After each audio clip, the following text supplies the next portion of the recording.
Hello students. आज हम लोग क्वाड्रेटिक इक्वेशन पढ़ेंगे। ठीक है, क्वाड्रेटिक इक्वेशन का ये पहला लेक्चर होने वाला है।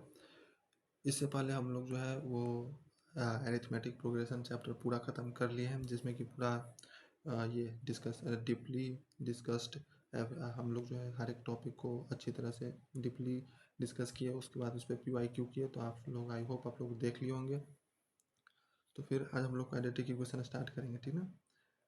तो क्वाड्रेटिक इक्वेशन में क्या क्या आज हम लोग पढ़ने वाले हैं, उस टॉपिक का जो नाम होगा वो सबसे पहले तो ये जानेंगे कि क्वाड्रेटिक किसको बोलते हैं।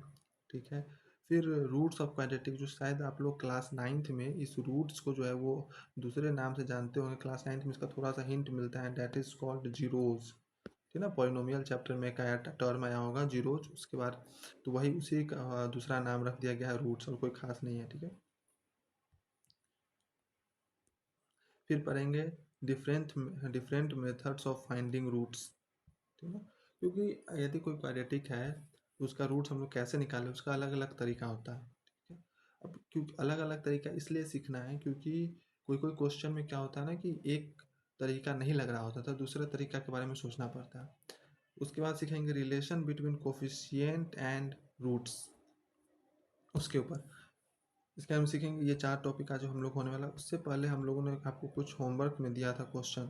ठीक है, कुछ क्वेश्चन होमवर्क में दिया था AP का, उसके बारे में डिस्कस कर लेते हैं। If the ratio of the sum of first n terms of 2 APs is इतना, find the ratio of their mth term. ठीक है, अब ये जो क्वेश्चन है ना AP का स्टैंडर्ड क्वेश्चन है। आई होप आप लोग घर से ट्राई करके आए होंगे। ये जो है स्टैंडर्ड क्वेश्चन है, तो इसको आप लोग स्टार मार्क कर लीजिए। ठीक है ना, तो 10th नंबर का सॉल्यूशन हम लोग यहाँ देखते हैं। सॉल्यूशन 10 नंबर का।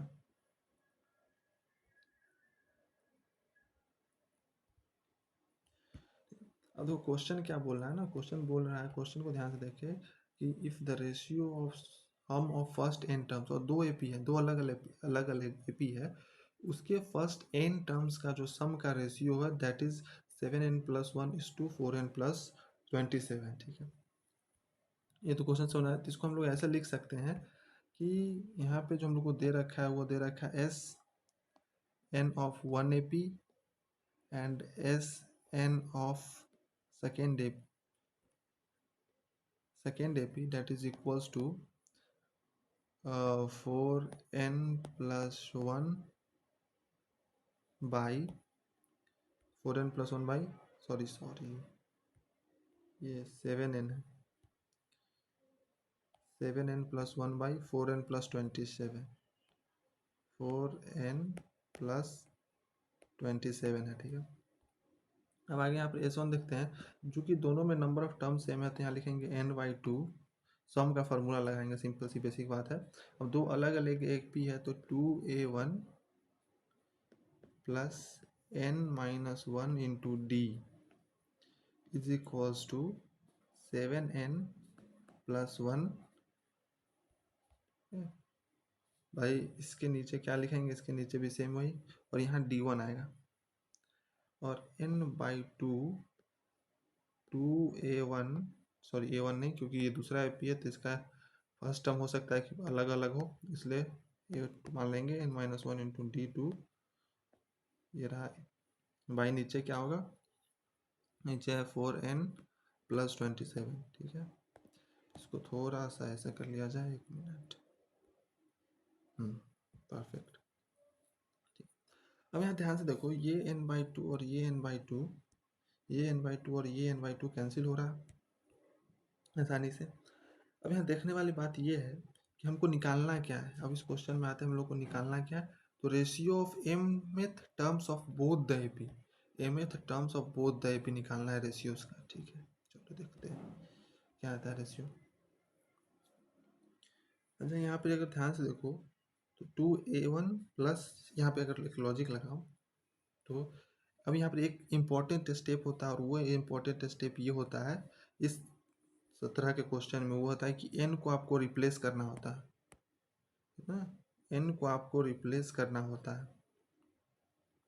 n को रिप्लेस कीजिए, और किससे रिप्लेस करना होता है, जो टर्म हमको निकालना है, जो टर्म निकालना है उसके दोगुने से एक कम से रिप्लेस करना होता है, ठीक है। 2m-1 ये रिप्लेसमेंट, इस तरह का जब भी क्वेश्चन आए कि सम ऑफ n टर्म्स, दो अलग अलग एपी का रेशियो दे रखा है, आपसे mth टर्म का रेशियो पूछा तो उसमें ये रिप्लेसमेंट करना पड़ता है, ठीक है। अब यहाँ से आप अगर ये देखें 2m-1, अब 2a1 में तो कुछ नहीं हुआ, तो 2a1 और n की जगह यदि 2m-1 रखते हैं तो ये हो जाएगा 2m-1, ये 2m-2 d1, ठीक है, by 2a2 plus 2m-2 d2 is equals to, अब यहाँ भी हम लोग को क्या करना होगा, वैल्यू पुट करना होगा। अब यहाँ भी वैल्यू पुट करना होगा, तो 7 into 2m-1 plus 1 by 4 2m-1 1 second plus 27 यहाँ लिखते हैं और इसको यहाँ कर देते हैं, और इस ओह सॉरी, 1 सेकेंड भारी मिस्टेक हो गया, सॉरी, थोड़ा सा बैक बटन दब गया, हम लोग यहाँ थे, ठीक है। अब यहाँ पर अगर ध्यान से देखें 2a plus 2m-1 into d1 है 7m-, ठीक है। यहाँ पर क्या किए थे, यहाँ से इस स्टेप से इस स्टेप पे आने के लिए हम लोग क्या किए थे, रिप्लेसमेंट लगाए थे। किस चीज़ का रिप्लेसमेंट लगाए थे, इनकी जगह 2m-1 रख दिए थे, ठीक है। अब यहाँ से अगर ध्यान से देखो तो 2 कॉमन आ रहा है, ये टर्म और ये टर्म से 2 कॉमन आ रहा है, तो इसको हम लोग ऐसे लिख सकते हैं क्या, 2 कॉमन ले लिए, a1 plus m-1 into d1 bracket by यहाँ भी 2, तो a1 नहीं, यहाँ पे a2 आएगा, a2 plus m-1 into d2 is equals to, ये सेम चीज़ यहाँ पर आ जाएगा,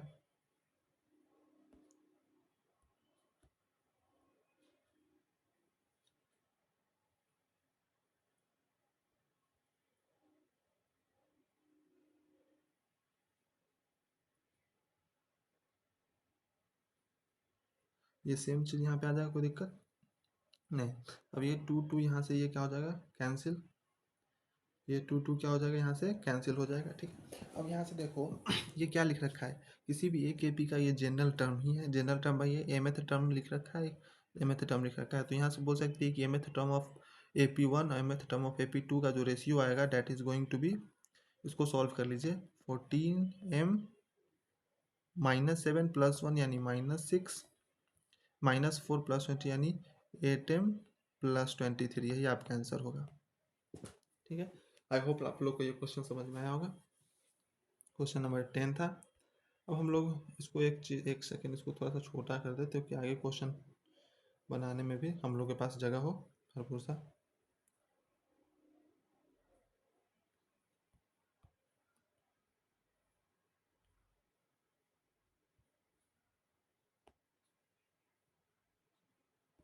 सेकेंड बड़ा दिक्कत है,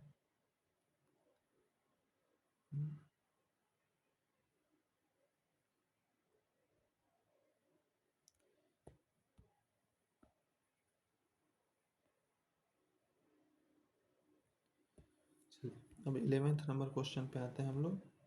इसमें क्या है, the sum of 2 middle most term. अब देखो इस तरह के क्वेश्चन को मैंने आप लोग करवा दिया था, आई होप लोग इसको आप लोग घर से ट्राई कीजिएगा। अब यहाँ पे बोल रखा है, मैं हिंट दे देता हूँ, 2 मिडिल मोस्ट टर्म्स क्या होगा, और अच्छा आप कमेंट में आंसर बता सकते हैं, हम लोग को दिक्कत नहीं होगा इसमें। 2 मिडिल मोस्ट टर्म्स कहने का मतलब यहाँ पे अगर ध्यान से देखो, हम लोग जब मैं आपको मिडिल टर्म्स का कॉन्सेप्ट बता रहा था तो उसमें बताया था कि जब total number of terms odd होगा तो मिडिल टर्म एक ही आता है, ठीक है ना, लेकिन total number of terms even होगा तो मिडिल नंबर 2 आता है। तो यहाँ पर ये हो सकता है कि टोटल नंबर ऑफ टर्म्स यदि तुम लोग कैलकुलेट करो तो वो 2 आए, ठीक ना, सॉरी इवन आए, और इवन आएगा तो उसकी वजह से 2 मिडिल टर्म्स आएगा, 2 मिडिल टर्म्स आएगा। अब दोनों मिडिल टर्म्स तुमको निकालना होगा और उसका सम करना होगा, यही इस क्वेश्चन का हिंट है, ठीक है। अब आते हैं यहाँ पे हम लोग कि if the 14th term of an AP is twice the 8th term, If its sixth term is -8, then find the sum of first 20 terms. कुछ नहीं, हम लोग सॉल्यूशन किसका देख रहे हैं? हम लोग सॉल्यूशन देखेंगे अब इसका 12 नंबर का, ठीक ना, सॉल्यूशन नंबर 12। अब यहाँ देखो क्या कह रहा है ना कि T14th जो है वो 2 टाइम्स ऑफ T8 है। क्या है? 2 टाइम्स ऑफ टर्म 8 है। 14th term is twice the terms of 18, और T6 हमारे पास टर्म 6 जो है, डेट इज इक्वल टू -8।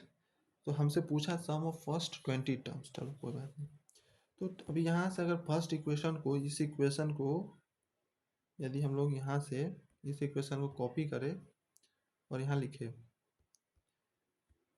इसी इक्वेशन को हम लोग ऐसे बना सकते हैं कि देखो, इसी चीज़ को आप लोग ऐसे लिख सकते हैं। T14 को क्या लिख सकते हैं? अब आप लोग इतना तो एक्सपीरियंस हो गया होगा कि T14 को डायरेक्ट a प्लस 13 लिख देंगे तो कोई दिक्कत नहीं होगा, और 2 इंटू ए प्लस 7 टर्म 8 को लिख सकते हैं 2 इंटू ए प्लस 7d। ठीक है, यदि यहाँ से आप लोग सॉल्व करेंगे, यहाँ से यदि सॉल्व करेंगे ना, तो वो हमारे पास क्या आएगा? a प्लस 13d और 2a प्लस 14d, तो उधर जाएगा तो इधर आएगा, तो minus a is equals to d. यहाँ से क्या रहा है? a is equals to minus d के बराबर है। और टर्म 6 यानी इस इक्वेशन को यदि आप लोग कॉपी करें, यहाँ पर अगर लिख ले इस इक्वेशन को, तो इस इक्वेशन को सॉल्व करते समय यदि हम लोग देखेंगे तो क्या आएगा? T6 is equals to -8। अब T6 जो है -8 के बराबर है, ठीक है। अब T6 को क्या लिख सकते हैं? a plus 5d and that is equals to -8, और -a किसके बराबर है? d के बराबर है, ठीक है। -a d के बराबर है, so we can say that -a की जगह d लिख दो, सॉरी a की जगह -d, तो 4d is equals to -8 and d is equals to -2। कोई दिक्कत नहीं। d इज इक्वल्स टू -2, तो a इज इक्वल्स टू 2। अब फर्स्ट टर्म आ गया आपके पास 2,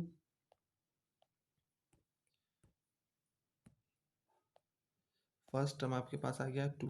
तो T20th टर्म भी आप लोग कैलकुलेट कर सकते हैं। कैसे? T20th टर्म कैसे कैलकुलेट होगा? तो a प्लस 19d, तो ये क्या है? 2 plus 19 into -2,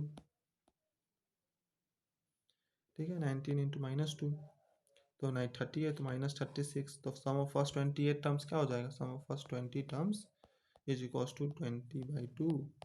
first term plus last term, तो 2 plus -36, that is going to 10 into -340, -340। अब यहाँ पे ए और 2 और d -2 पुट करके आप लोग चेक भी कर लीजिए। a2 और d -2, तो -13 तो -26 24, और यहाँ पे a7d यदि पुट करेंगे तो क्या होगा? 2 -14 तो 12, यहाँ -24, यहाँ -12, यानी ये दुगुना है साफ साफ इसका, ठीक ना। चलिए अब आगे चलते हैं।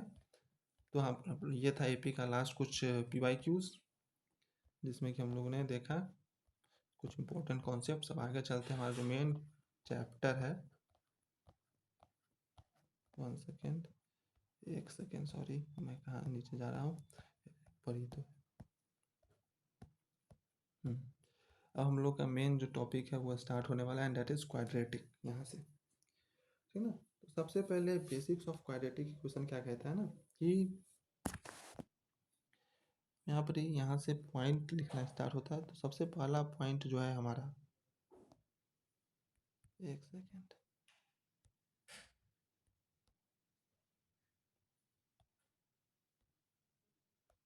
जो सबसे पहला पॉइंट है हमारा,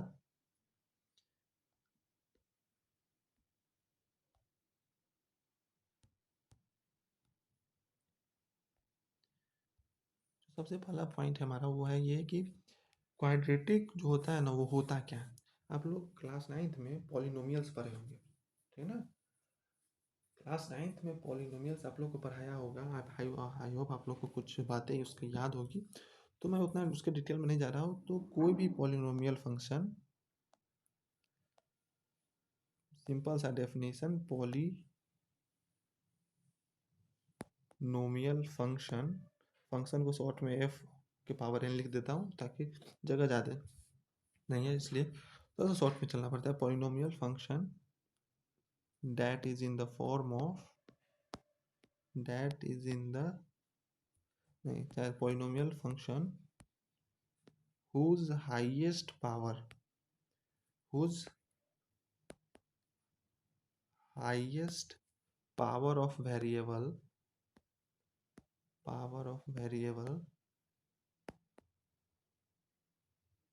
is 2, है ना। कहने का मतलब यहाँ पर ये है कि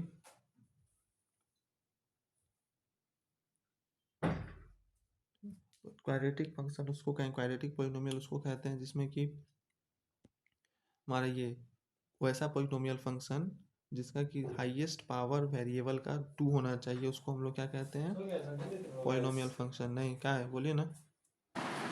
हाँ, तो मैं क्या बोल रहा था, मैं बोल रहा था कि पॉलिनोमियल फंक्शन वैसा पॉलिनोमियल फंक्शन जिसका हाईएस्ट डिग्री ऑफ वेरिएबल जो वो 2 हो, उसको हम लोग क्या कहते हैं, क्वाड्रेटिक फंक्शन कहते हैं। ठीक है, ऐसा कुछ एग्जांपल देख लेते हैं, जैसे कि तो ज़्यादा ही मोटा हो क्वाड्रेटिक फंक्शन का एग्जांपल, जैसे कि यहाँ पे 2x² प्लस 4x प्लस 6, ठीक है। अब ये एक क्वाड्रेटिक पॉलिनोमियल हुआ। अब इसी को अगर हम is equals to something constant या जीरो कुछ के बराबर कर दिए तो वो क्वाड्रेटिक इक्वेशन का एग्जांपल हो जाता है।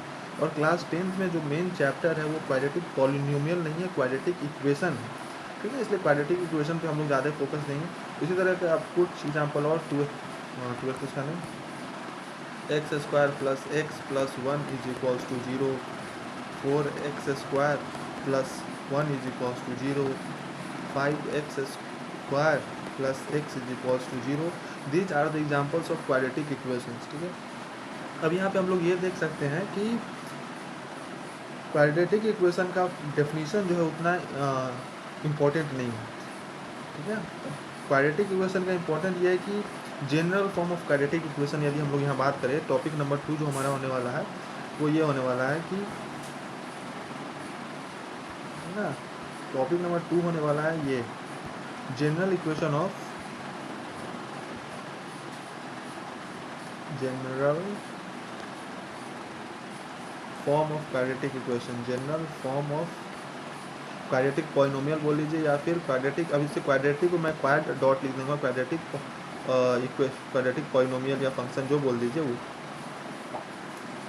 पॉलिनोमियल। ठीक है, अब इसका जनरल फॉर्म क्या होता है ना, जनरल फॉर्म इसका बहुत ही आसान है। जनरल फॉर्म इसका ये होता है कि ax² plus bx plus c, ठीक है, ये इसका जनरल फॉर्म होता है। और यहाँ पे एक इम्पॉर्टेंट बात ये होना चाहिए कि जो यहाँ पर एक इम्पॉर्टेंट बात ये है कि a should not equals to 0। अब a इसलिए नहीं होगा क्योंकि यदि मान लीजिए a 0 हो गया, if a is equals to 0 then ये क्या बन जाएगा, ये हमारा हो जाएगा bx plus c is equals to 0 and that is linear polynomial. ठीक है, क्या है, यह है लीनियर पॉलिनोमियल। ठीक है, तो इसलिए a 0 नहीं होना चाहिए। और अगर कोई भी बोले कि क्वाड्रेटिक मानो तो हम लोग क्वाड्रेटिक इसी फॉर्म में मानेंगे। ठीक है, ax² plus bx plus c is equals to 0, इसी फॉर्म में मानते जाएंगे और सॉल्व करते जाएंगे। ठीक है, अब आगे आते हैं नेक्स्ट क्वेश्चन पे। अब यहाँ पे आता है कि क्वाड्रेटिक इक्वेशंस के रूट्स किसको बोलते हैं। नेक्स्ट टॉपिक जो है हमारा that is your roots of quadratic equation. वो क्या होता है, रूट्स ऑफ क्वाड्रेटिक। अब इसका जो एक और नाम है जो आप लोग पिछले क्लास 9th में पढ़े हैं, जिसका क्या नाम होता है, zeros of quadratic, zeros of polynomial function. तो that values of variable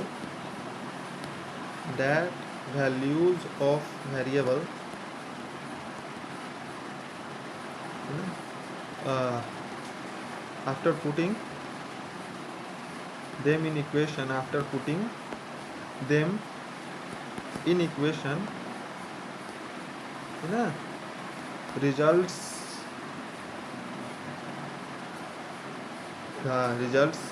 0। Simple सा वो है कि अंग्रेजी थोड़ा सा खराब है, उस पर नहीं, उसको लिखना भी नहीं। रूट्स ऑफ क्वाड्रेटिक का मतलब वो होता है कि वो वैल्यूज़ वेरिएबल का जिसको पुट करने के बाद पूरे इक्वेशन का वैल्यू जो रिमेनिंग हो जाए वो 0 हो जाए, that is known as roots of quadratic. ठीक है, रूट्स ऑफ क्वाड्रेटिक या फिर किसी भी चीज़ का रूट इसी को कहते हैं। ठीक है, अब रूट्स ऑफ क्वाड्रेटिक में, अब देखिए रूट्स ऑफ क्वाड्रेटिक में जो कुछ मेथड्स हैं, ठीक है ना, उस मेथड्स के पहले हम लोग बाद में चर्चा कर लेते हैं। मेथड्स ऑफ कैलकुलेटिंग रूट्स जो है, रूट्स उसको बोलते हैं मेथड्स। चलिए पहले रूट्स का कुछ एग्जांपल देख लेते हैं ताकि आप लोग को क्लियर हो जाए, ठीक ना, ज़्यादा बेहतर हो जाएगा। रूट्स के यदि कुछ एग्जांपल ले ले, जैसे मान लो हम बोले x square minus 4x plus 4 is equals to 0। ठीक है, हम अब तुमसे पूछ रहे हैं कि इसका रूट्स बताओ, ठीक है, नहीं इज इक्वल्स टू 0 अभी छोड़ो, अभी हम तुमसे पूछ रहे हैं कि इसका रूट क्या क्या होगा, तो तुम क्या बोलोगे? रूट किसको बोलते हैं? रूट उसको बोलते हैं कि जिसपे वेरिएबल का वो वैल्यू जिसको पुट करने के बाद पूरा इक्वेशन का जो रिजल्ट है वो क्या हो जाए? 0 हो जाए।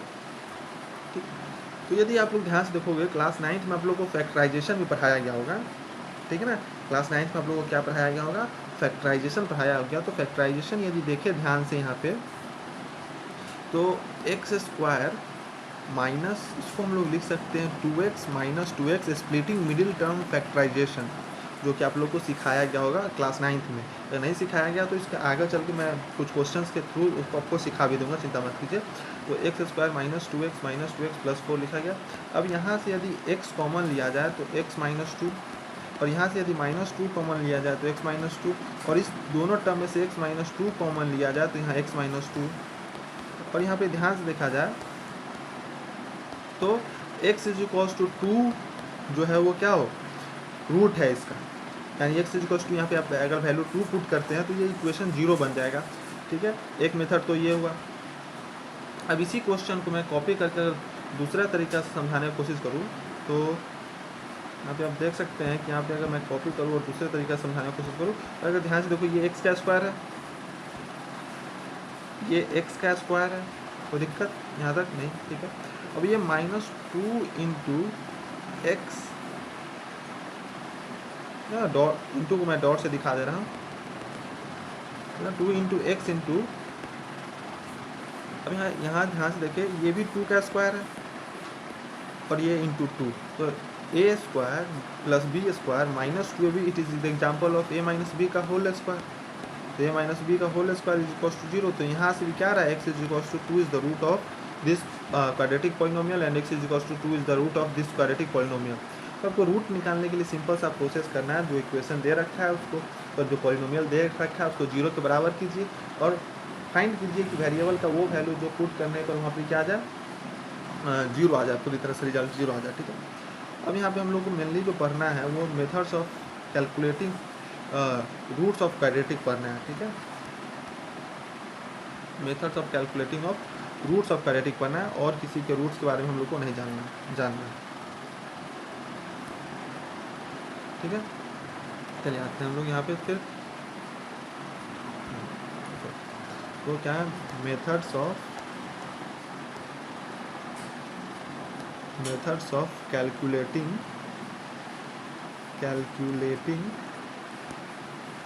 Roots of quadratic. ठीक है, क्या है? Roots of quadratic. जो सबसे पहला मेथड और जो सबसे इजी मेथड है, और जो कि आप लोग क्लास 9th में सीख चुके हैं, दैट इज नोन एज, पहला मेथड जो है वो फैक्टराइजेशन की बदौलत, तो मतलब फैक्टराइज करके हम लोग जो है वो निकाल सकते हैं रूट्स ऑफ क्वाड्रेटिक। ठीक है, उसके बाद कभी कभी क्या होता है ना कि कुछ क्वाड्रेटिक इक्वेशन आपको ऐसा दिया जाएगा कि जो अनफैक्टराइजेबल हो, जो फैक्टराइज ही नहीं हो सकता है, तो उसको हम लोग जो लगाते हैं वो लगाते हैं श्रीधराचार्य मेथड। श्रीधराचार्य मेथड, आगे इसको दोनों को बताऊंगा, ये दोनों इम्पोर्टेंट। ठीक ना, बेसिकली श्रीधराचार्य जी ने एक फार्मूला दिया था, वो फार्मूला कैसे आता है उसके जानने की ज़रूरत नहीं है, लेकिन फिर भी मैं आप लोग को बताऊंगा। तो सबसे पहले हम लोग का मेन फोकस रहेगा फैक्टराइजेशन की बदौलत, ठीक है ना, कि मेन फोकस हम फैक्टराइजेशन की बदौलत कैसे हम लोग जो है रूट्स निकाल सकते हैं, उस पर सबसे पहले चर्चा करेंगे। ठीक है, तो चलो सबसे पहले कुछ एग्जांपल्स लेते हैं जिसमें कि हम लोग फैक्टराइजेशन की मदद से क्या कर रहे होंगे, वो कैलकुलेट कर रहे होंगे रूट्स। ठीक है, तो सबसे पहला एग्जांपल है कि यहाँ पे अगर हम लोग ले तो x square minus x plus 12, ठीक है। हमको बोला कि इज इक्वल्स टू 0, हमको पूछा गया इसका रूट्स बताओ, मतलब कौन सा वैल्यू जो 0 आ जाए, ठीक है, सिंपल सा वो। तो सबसे पहले इस हम लोग क्या करते हैं ना कि मिडिल टर्म को स्प्लिट करना होता है, ठीक है। मिडिल टर्म को ऐसे स्प्लिट करो, ठीक ना, कि उसका प्रोडक्ट जो हो वो कांस्टेंट पार्ट के बराबर आए। कांस्टेंट पार्ट के बराबर बोले तो कांस्टेंट पार्ट विथ साइन, ठीक ना। जैसे यहाँ पे +12 है कांस्टेंट पार्ट, तो यहाँ पे -1 है, कुछ नहीं है तो -1 है, तो एक्स का जो कोफिशिएंट है उसको ऐसे स्प्लिट करो कि कांस्टेंट पार्ट उसका जो प्रोडक्ट हो, दो पार्ट में स्प्लिट करोगे तो उसका जो प्रोडक्ट हो वो कांस्टेंट पार्ट के बराबर आ जाए, और कांस्टेंट पार्ट के बराबर भी साइन के साथ, यानी +12 भी आ जाए, ठीक है। और फिर से अगर उसको सम करें तो कोफिशिएंट ऑफ एक्स ही आ जाए। तो ऐसे हम लोगों को क्या करना है, स्प्लिट करना है, ठीक है, कांस्टेंट पार्ट और इसका मल्टीप्लिकेशन, ठीक है। जैसे यहाँ पे -1 है, एक्स का कोफिशिएंट क्या है यहाँ पे, अगर प्रॉपर मेथड से बताएं,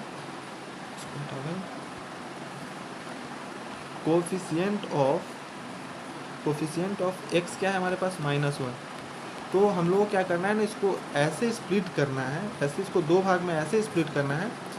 मान लेते हैं दो भाग का स्प्लिट ऐसे करना है, तो ए और बी ऐसे स्प्लिट हुआ, तो ऐसे स्प्लिट करना है कि a प्लस बी, फिर से क्योंकि अगर -1 को दो भाग में बांटे हैं तो उसको जोड़ोगे तो फिर से -1 आएगा, दैट्स ऑब्वियस, इसमें तो कोई दिक्कत होना नहीं चाहिए। दूसरा बात ये कहता है कि जो ए बी हो, यानी a इंटू बी का प्रोडक्ट हो, that should be equal to constant part, equation में जो कांस्टेंट पार्ट है, और into variable, into coefficient of x square के बराबर है, कोफिशिएंट ऑफ एक्स स्क्वायर के बराबर है। तो ऐसे स्प्लिट करना है, ठीक है। तो अब ये जो स्प्लिटिंग वाला मेथड है ना, वो बाय ये प्रैक्टिस से जो है धीरे धीरे और ज़्यादा आने लगता है, ठीक है। तो एक बार में ये तो मुश्किल है कि आप सोचने लगिएगा कि कैसे हम इसको स्प्लिट करें कि ये हो जाए, तो धीरे धीरे प्रैक्टिस से ही आएगा ये, ठीक है। तो हम लोग यहाँ पे देखते हैं, आई होप आप लोग को ये मेथड थोड़ा सा इस पॉइंट को लिख सकते हैं कि स्प्लिटिंग कैसे करना है, वो आप लोग लिख सकते हैं। तो वीडियो को पॉज करके लिख लीजिए, कोई दिक्कत नहीं है उसमें, ठीक है। तो हम लोग चलते हैं, इसको फैक्टराइज करते हैं। हम लोग क्या करना है, हम लोग को -1 को ऐसे तोड़ना है, ठीक है, कि इसका एडिशन फिर से करें तो -1 आ जाए, वो तो ऑब्वियस से आएगा ही आएगा, ठीक है। और 12 को और एक्स स्क्वायर के कोफिशिएंट के मल्टीप्लिकेशन को और स्प्लिटिंग पार्ट्स के मल्टीप्लिकेशन सेम आना चाहिए, ठीक है। तो उसका एक तरीका होता है, क्या होता है ना कि प्राइम फैक्टराइज कर लो, ठीक है, इस पार्ट को प्राइम फैक्टराइज कर लो। और प्राइम फैक्टराइजेशन आप लोग क्लास 9th में सिखाया गया था, ठीक है ना, और क्लास 10th में भी सिखाया जाएगा रियल नंबर चैप्टर में, जो कि मैंने आप लोग अभी तक पढ़ाया नहीं है, मैं पढ़ाऊँगा, उसमें सिखाऊँगा। फिलहाल यहाँ देखिए क्योंकि उतना ज़रूरी है भी नहीं। तो +12 है, तो 12 का अगर प्राइम फैक्टराइज का, तो 12 का प्राइम फैक्टराइजेशन यदि करोगे तो कितना आएगा, किसका, फिर से एक बार मैं मेथड बता देता हूँ ताकि आप लोगों को दिक्कत हो जाए नहीं हो। क्या तोड़ना, इसका फॉर्म, इस फैक्टराइजेशन का नाम ही है स्प्लिटिंग मिडिल टर्म मेथड। तो अब यहाँ क्वाड्रेटिक दे दिया, इसका मिडिल टर्म क्या है, -x, ठीक है। अब इसको जो है वो क्या करो, ये कोफिशिएंट ऑफ एक्स को हम लोग को स्प्लिट करना हो तो ऐसे दो भाग में, ताकि उसका सम करे तो फिर से वही भाग वही आ जाए, और प्रोडक्ट करे तो product it should be equal to constant part of the equation into coefficient of x square के बराबर आ जाए। तो यहाँ पर इस चीज़ को निकालने के लिए जो है ना, हम लोग क्या करते हैं, मिडिल टर्म, मतलब जो कांस्टेंट पार्ट होता है और इसका कोफिशिएंट ऑफ एक्स स्क्वायर का जो मल्टीप्लिकेशन होता है, उसका हम लोग प्राइम फैक्टराइजेशन करते हैं, ठीक है। तो यहाँ पे यदि +12 और 1, यहाँ पे 1 है तो उसका मल्टीप्लिकेशन करेंगे तो +12 भी आएगा। तो +12 का जो प्राइम फैक्टराइजेशन होगा वो क्या होगा, +12 का, तो 2 से 6, फिर 2 से 3, फिर 3 से 1। तो प्राइम फैक्टराइजेशन यदि देखोगे तो क्या आएगा, ये आएगा 2 = 2 का पावर 2 × 2 × 3। तो मान लो यदि पहला भाग हम 4 ले और दूसरा भाग 3 ले, तो कुछ बन रहा है क्या, हाँ, 4 और 3 का डिफरेंस 1 आ रहा है, यानी अगर हम पहला भाग को -4 मान ले और दूसरे को 3 मान ले तो कुछ बन रहा है क्या, नहीं बन रहा है, ठीक है। तो अगर यहाँ पे तुम ध्यान से देखोगे तो ये अनफैक्टराइजेबल रूट है, अनफैक्टराइजेबल है, सॉरी फॉर माय मिस्टेक, ये अनफैक्टराइजेबल है। इसको फैक्टराइजेबल बनाया जा सकता है, रुकिए एक मिनट, इसको नहीं, यहाँ पर -12 होना चाहिए, ठीक है, अब फैक्टराइजेबल हो जाएगा। अब ये जो -12 है इसका प्राइम फैक्टराइज करोगे तो 2 × 4 आएगा, 3 आएगा। अब यहाँ करो ना, मान लेते हैं कि एक पार्ट मान लेते हैं -4, एक पार्ट मान लेते हैं -4, इसको मान लो -4 और एक पार्ट को मान लो 3। तो यदि यहाँ तुम देखोगे तो इस दोनों का मल्टीप्लिकेशन कितना आएगा, -12, इसका और इसका इसके कोफिशिएंट के मल्टीप्लिकेशन के बराबर, ठीक है। इस दोनों को यदि तुम जोड़ोगे फिर से तो -1, ठीक है। यहाँ तक स्प्लिटिंग हो गया। अब स्प्लिटिंग करके लिख देते हैं ऐसे, तो ऐसे लिख सकते हैं x² - 4x + 3x - 12 that is going to be 0। अब यहाँ से x कॉमन लो तो x - 4 प्लस यहाँ से 3 कॉमन लो तो x - 4 = 0। अब इस दो टर्म में से x - 4 कॉमन लिया जा सकता है। वो फैक्टराइजेशन एक ऐसा चैप्टर है जो कि आपको आगे तक के क्लास में काम आएगा, इसलिए जो भी कहीं भी छोटा सा फैक्टराइजेशन यदि आपको सिखाया जा रहा है तो आप अच्छी तरह से सीख लो। = 0, ठीक है ना। अब यहाँ से अगर देखोगे तो आइदर दो टर्म का मल्टीप्लिकेशन, अब यहाँ से एक बात आता है, ठीक है ना, एक बात इंपॉर्टेंट कॉन्सेप्ट आप उसको ध्यान में रख सकते हो। इंपॉर्टेंट कॉन्सेप्ट क्या है कि मान लीजिए दो नंबर है, दो नॉन जीरो नंबर है, मतलब दो ब्रैकेट है या फिर कुछ भी है, उसको मल्टीप्लिकेशन = 0 आ रहा है, तो आइदर क्या होगा, a = 0 होगा या फिर b = 0 होगा या फिर दोनों 0 हो सकता है, both the case are possible. तो यहाँ भी वही बात है कि x - 4 × x - 3 है वो 0 के बराबर है, यानी यहाँ से हम लोग ये बोल सकते हैं कि आइदर x - 4 0 के बराबर रहा होगा या फिर x + 3 0 के बराबर रहा होगा, ठीक है। तो यहाँ से x = 4 हो जाएगा और यहाँ से x = -3 हो जाएगा। तो यहाँ से x = -3 and x = 4 is the two roots of the quadratic equation. और यहाँ से मैं एक इम्पॉर्टेंट टर्म बता रहा हूँ आप लोगों को, और इम्पॉर्टेंट वो क्या है वो थोड़ा सा आगे बताना चाहिए, लेकिन मैं आगे इसको प्रूव भी करूँगा कि a quadratic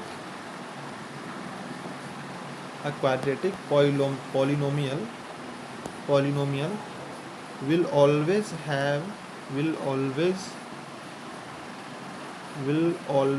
have two roots. Quadratic polynomial हमेशा उसके पास जो होगा वो दो रूट होगा ही होगा, ठीक है।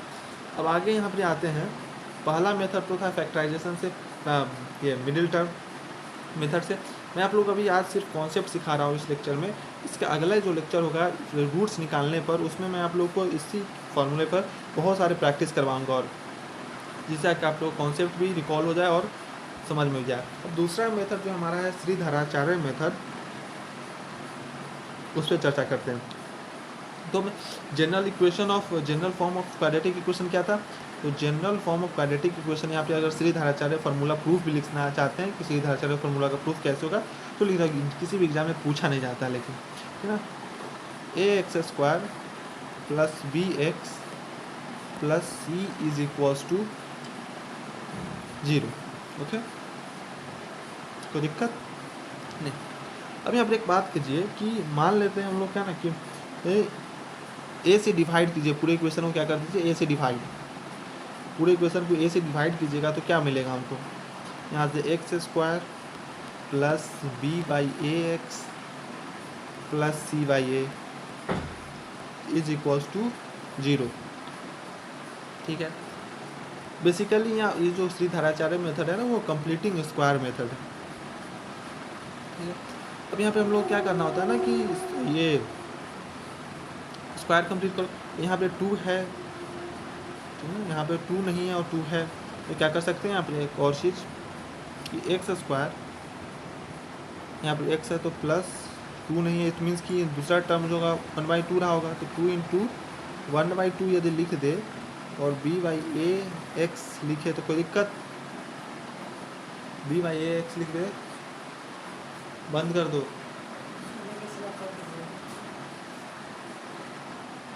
ठीक है। 2 + b 2 × 1/5 + 2 × 1/2 × b/ax आएगा। अब यहाँ पर हम लोग क्या किया, कोई एक्स्ट्रा कोई भी एडिशन या सब्ट्रैक्शन नहीं किया, लेकिन यहाँ पर 1/2 आया। यदि हमको स्क्वायर कंप्लीट करना है then we have to do कि यहाँ पे 1/4 ऐड करना होगा और -1/4 करना होगा, और ये + c/a तो पहले से ही है, ठीक है, इसको थोड़ा सा इधर कर लेते हैं, छोटा भी, ठीक है। अब यहाँ पे and that is equals to 0, कोई दिक्कत नहीं। अब यहाँ पर आप ये जो टर्म मैं सर्कल कर रहा हूँ उसको आप ध्यान से यदि देखिएगा, ये ए स्क्वायर मान लीजिए, ये बी स्क्वायर 1/2, और ये 2 तो फार्मूला वाला ए इंटू बी, ठीक है, ए इंटू बी। अगर यहाँ पे अगर 1 मिनट 1 सेकेंड यहाँ पे कुछ गड़बड़ है, यहाँ पे आप लोग को लिखना चाहिए हम लोग को ये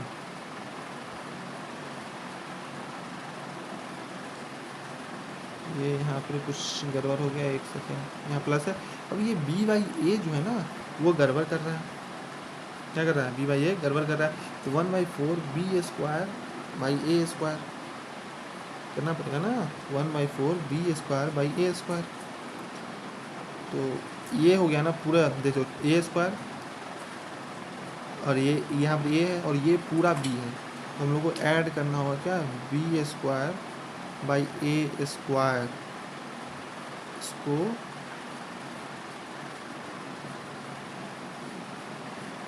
सबसे पहले तो आप इसको यहाँ पे लिखिए b square by a square, फिर इसमें से थोड़ा सा जगह बनाइए, इधर लिखिए और यहाँ पे कॉपी, यहाँ भी b square by a square है, ठीक है ओके।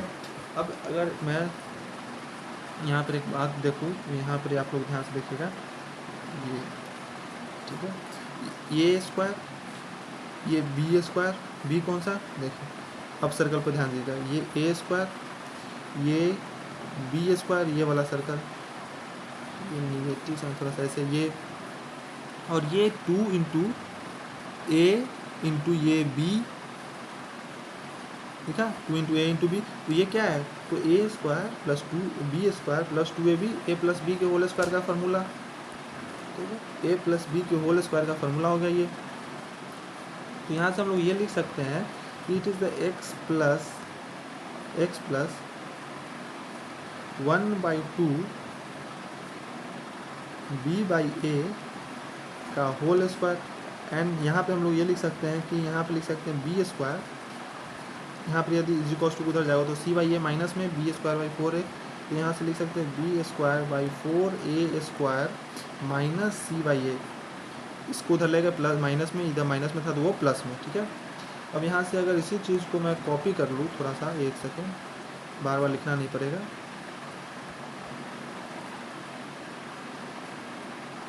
इसको मैं यहाँ कॉपी कर,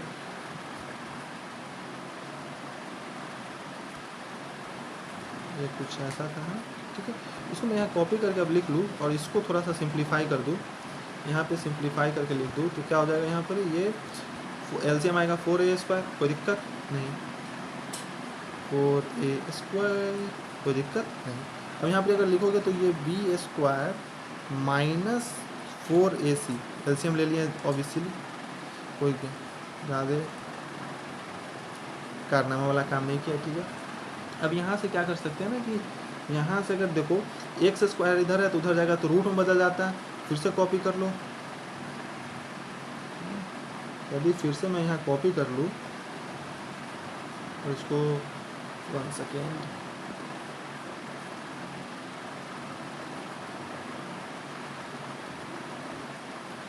यहाँ मैं उतार दूँ और यहाँ से एक रूट हटाकर, क्योंकि यहाँ स्क्वायर है, इधर से स्क्वायर जाएगा तो उधर रूट आ जाएगा, तो रूट हट लगा कर इसे यहाँ पे क्या आ जाएगा, प्लस एंड माइनस, क्योंकि अगर ध्यान से देखो यहाँ इसका ये प्लस माइनस क्यों आया, यहाँ पे कॉन्सेप्ट समझो, x square is equals to 4 है, ठीक ना, तो एक्स का कौन कौन सा वैल्यू डाले कि 4 आ जाए, बहुत पूछा बोले sir x is equals to √4 और √4 का वैल्यू 2, तो आंसर हमारा 2 आ गया, नहीं, यहाँ पर यदि आप एक्स का वैल्यू तो -2 भी डालोगे ना तो एक्स का स्क्वायर -2 का स्क्वायर 4 ही आएगा, तो यहाँ पे प्लस माइनस इसलिए आता है क्योंकि 2 वैल्यूज आएंगे, ठीक है।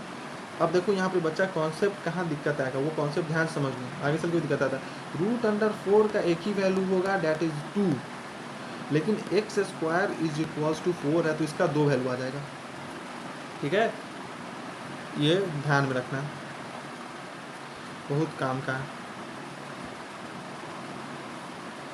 सेकेंड इसको मिटा दिया जाए, तो थोड़ा सा कॉन्सेप्ट सिखाने के लिए था, ठीक है, परफेक्ट। चलिए आगे देखते हैं।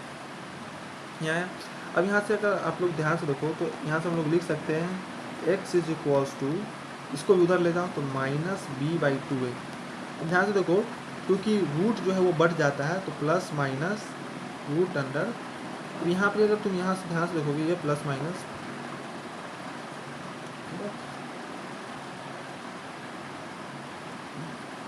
ठीक है। अब ये 2a² नीचे है तो वो 2a बाहर आ जाएगा रूट के अंदर से, क्योंकि ये 2a का होल स्क्वायर है, तो ये plus minus root under b² minus 4ac। Okay, कोई दिक्कत नहीं। अब यहाँ से आप ध्यान से देखोगे तो x is equals to B minus b 2a plus minus ये आया, तो इसी को जो है श्रीधराचार्य फार्मूला कहा जाता है। और श्रीधराचार्य फार्मूला देखोगे तो माइनस बी टोटल अगर लिखोगे 2a 2 एलसीएम 2a रह जाएगा प्लस माइनस, अब यहाँ पे b a और c क्या क्या है तो आप लोग ध्यान से देखिएगा। b हमारा क्या होता था, अब आ जाए जनरल फॉर्म ऑफ इक्वेशन पे, तो b हमारा है कोफिशिएंट ऑफ x, a हमारा है ax A coefficient of x square and c is the constant part. तो उसको ध्यान में रखिएगा किसको किसको, और ये फार्मूला आप लोग डायरेक्ट लगा के, ये फार्मूला डायरेक्ट लगा के आप लोग क्या कर सकते हैं, रूट्स निकाल सकते हैं डायरेक्ट।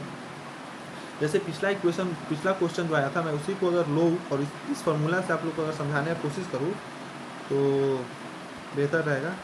आ गया, हाँ ये रहा पिछला क्वेश्चन। इसी क्वेश्चन को मैं यहाँ से अगर कॉपी कर लूँ और इस मेथड से आप लोगों को बना के दिखाऊँ, आप देखो एक ही क्वेश्चन को अलग मेथड से करके देखोगे ना तो फ़ायदा ये होगा कि आप लोग को पता चलेगा कि कौन सा मेथड ठीक है और कौन सा मेथड आसान है। अब यहाँ देखो क्या करना है, x is equals to minus b, तो माइनस बी की जगह -1 आ जाएगा, ठीक है, प्लस माइनस बी स्क्वायर, -1 का स्क्वायर 1, माइनस 4ac, तो -4 इंटू -12 और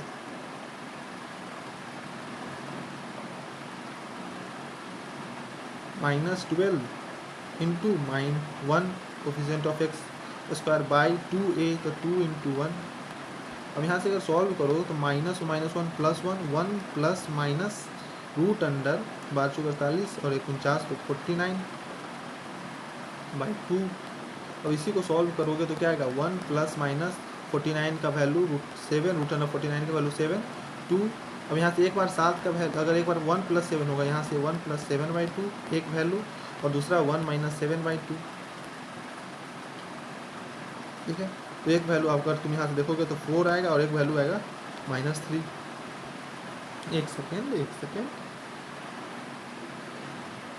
माइनस बी, तो x प्लस 4, हाँ इस इधर भी अगर यहाँ भी तुम ध्यान से देखोगे, यहाँ भी अगर तुम ध्यान से देखोगे तो क्या आंसर आया, एक +4 एक -3, कोई दिक्कत नहीं। चलो ठीक है, तो यहाँ भी देखोगे तो दोनों से आंसर सेम ही आ रहा है। आई होप, और आप लोग को ये फार्मूला याद रखना है, कहाँ रखा, ये फार्मूला जो है बहुत इंपॉर्टेंट है।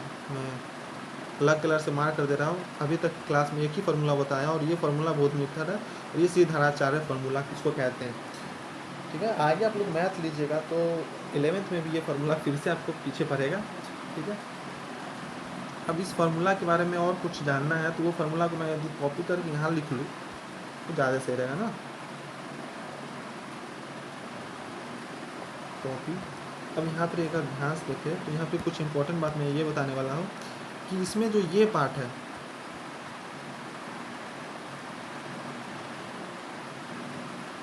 ठीक है, इसमें जो हमारा ये वाला पार्ट है, ये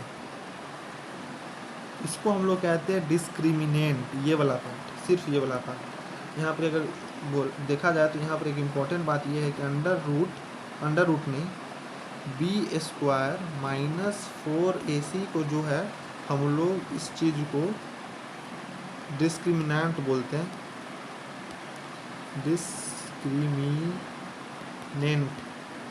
जो भी आप लोग बोलते हैं हम डिस्क्रिमिनेंट बोलते हैं, जिसको कि हम लोग कैपिटल D से डिनोट करते हैं, ठीक है।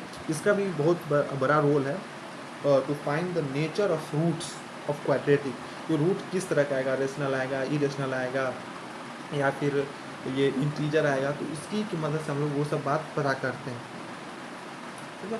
तो मेथड्स ऑफ कैलकुलेटिंग रूट्स आ गया इस पे, और वो दूसरे मेथड पे जो है हम लोग बहुत सारे क्वेश्चंस और करेंगे, और हमारा जो आगे का जो टॉपिक है यदि वो मैं फिर से देख लूँ क्या है, तो roots of quadratic, different methods of calculating root. Last chapter है difference relation between coefficient and roots. Coefficient and roots बोले तो ध्यान से अगर देखो तो हाँ,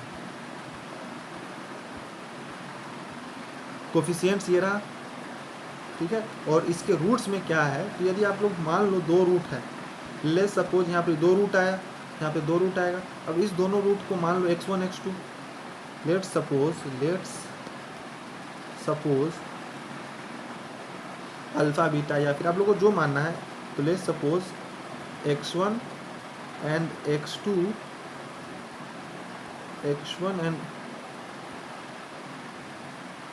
be the two roots of quadratic, two roots of quadratic। Two लिखने का जरूर भी नहीं है, रूट्स ऑफ क्वाड्रेटिक लिख देंगे तो चलेगा, उतना समझ में आ सकता है। अब यहाँ पे क्या होना है ना कि यहाँ से अगर देखोगे तो यहाँ अगर x1 प्लस x2 निकालो, x1 प्लस x2 यदि निकालोगे तो आप लोग क्या देखने को मिलेगा। अब यहाँ पे ध्यान से देखो, तो मैं यदि आप लोगों को यहाँ से कॉपी कर लूँ एक चीज़ को, इस चीज़ को, एक सेकेंड, यहाँ से मैं इस चीज़ को कॉपी कर लूँ और यहाँ पे पेस्ट करूँ, यहाँ पे ऐसे, और इसको थोड़ा सा छोटा और यहाँ लिख दूँ,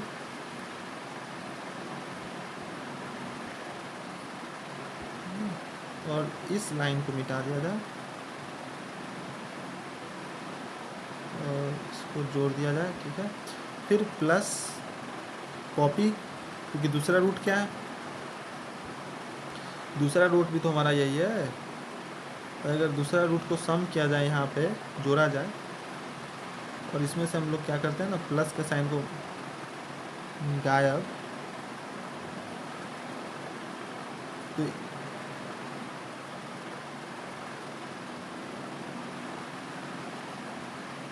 ठीक है। अब यहाँ पर इस दोनों को जोड़ोगे ना, तो आप लोग यहाँ से जोड़ने पर क्या रिजल्ट आने वाला है, देखो ये चूंकि ये प्लस वाला पार्ट है और ये प्लस वाला पार्ट है, तो ये तो गया गया। माइनस बी बाई टू है, minus b by two a को जोड़ोगे तो क्या आएगा, minus two b by two A.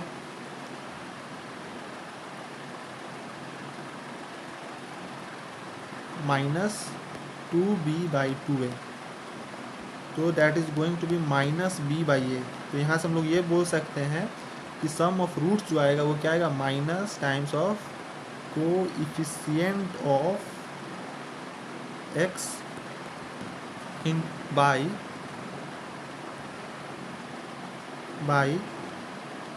Coefficient of x square.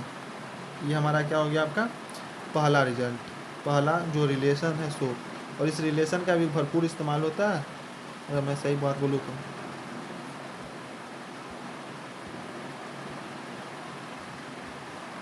पहला रिलेशन हमारा ये, और ये रिलेशन आप लोग याद रखिएगा तो ज़्यादा बेहतर रहेगा, ठीक है। अब दूसरा रिलेशन है कि मान लीजिए यदि हम लोग ये बोले x1 into x2 is equals to क्या होगा। तो यहाँ से अगर फिर से मैं रूट्स कॉपी कर लूँ, मैं यदि रूट्स कॉपी करूँ यहाँ से, एक सेकेंड,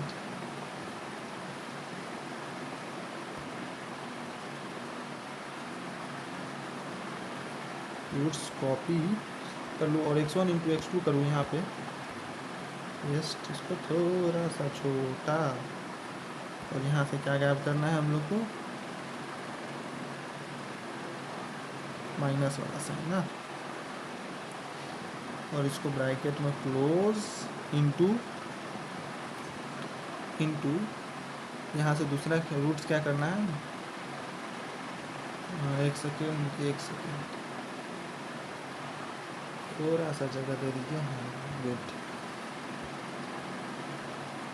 और इसमें से हम लोग गायब करना है माइनस प्लस वाला, इसको थोड़ा सा ऊपर, और फिर इसको थोड़ा सा छोटा, थोड़ा सा और छोटा, इसको थोड़ा सा और छोटा, एक second for the adjustment, sorry for the adjustment. लिखने से अच्छा तो एडजस्ट करके लिख दो, ज़्यादा बेहतर है। ठीक है, अगर इसको इंटू करोगे तो बचपन में आप लोग को सिखाया गया था कि a प्लस बी और a माइनस बी, तो a plus b a minus b क्या होता है, a square minus b square. यदि आप लोग इसको स्क्वायर करोगे तो क्या आने वाला है, ध्यान से देखो। तो यहाँ से नीचे का तो छोड़ो, ऊपर देखो तो minus b square plus, sorry minus होता माइनस बी स्क्वायर, दिक्कत नहीं। ठीक है, minus b square plus 4ac by 2a। ठीक है ना, यहाँ पे अगर ध्यान से देखो तो कुछ तो गड़बड़ हो रहा है, एक सेकेंड। ओ सॉरी, स्क्वायर करोगे तो ये भी तो इंटू होगा ना, 4a स्क्वायर, ये minus plus minus plus routine हो जाएगा, तो ये प्लस बी स्क्वायर आना चाहिए यहाँ पे। ठीक है, ये अब जो होगा ये और ये कट जाएगा, ये और ये कैंसिल होगा। अब ये कैंसिल होने के बाद क्या आएगा, 4ac, 4 से यहाँ से अगर देखोगे तो 4 से 4 कैंसिल हो जाएगा, ए से ए कैंसिल हो जाएगा, तो that is going to be c by a. यानी हम लोग बोल सकते हैं प्रोडक्ट ऑफ रूट्स जो होगा, मान x1 x2 अगर दो रूट है तो that is going to be the constant part by coefficient of x square. है ना, तो दूसरा रिजल्ट आपका ये रहा, जो कि आप लोग को ध्यान में रखना है। एक सेकंड, यहाँ पे मैं कुछ लग रहा है कि गड़बड़ कर दिया हूँ, नहीं सही, प्लस बी स्क्वायर आएगा, या minus b plus b square, हाँ कट जाएगा। ठीक है, चलो, आई होप सो आप लोग को यहाँ तक समझ में आएगा रिलेशन बिटवीन। तो आज के लिए इतना ही, और कल के क्लास में होमवर्क जो आप लोग का रहने वाला है ना, होमवर्क जो रहने वाला है, द होमवर्क इज़ पहला, है ना, सबसे पहला होमवर्क है रिवाइज कीजिए। ठीक ना, रिवाइज आज जितना पढ़ाया सो। दूसरा, फार्मूलाज याद होना चाहिए आपको, जो भी आज मैं फार्मूला बताया, चाहे कॉन्सेप्ट बताया, वो याद होना चाहिए। तीसरा, रिजल्ट भी याद होना चाहिए, जो रिजल्ट बताया। और कल हम लोग जो करेंगे, टुमारो क्लास को टीसी से डिनोट कर लेते हैं। कल जो होगा हमारा सबसे पहला डिस्कशन होगा क्वेश्चन प्रैक्टिस, और मेनली क्वेश्चन ही होगा, क्वेश्चन प्रैक्टिस। और दूसरा बात हम लोग चर्चा करेंगे और कॉन्सेप्ट्स पे, कुछ और कॉन्सेप्ट्स पे सीखेंगे बात, ठीक है, और अलग अलग तरह के क्वेश्चंस करेंगे। तो कल क्वेश्चन प्रैक्टिस के लिए आप लोग तैयार रहिएगा। और एक सेकेंड, आप लोग के लिए मैं थैंक यू स्लाइड लाया था, शायद कहाँ चला गया।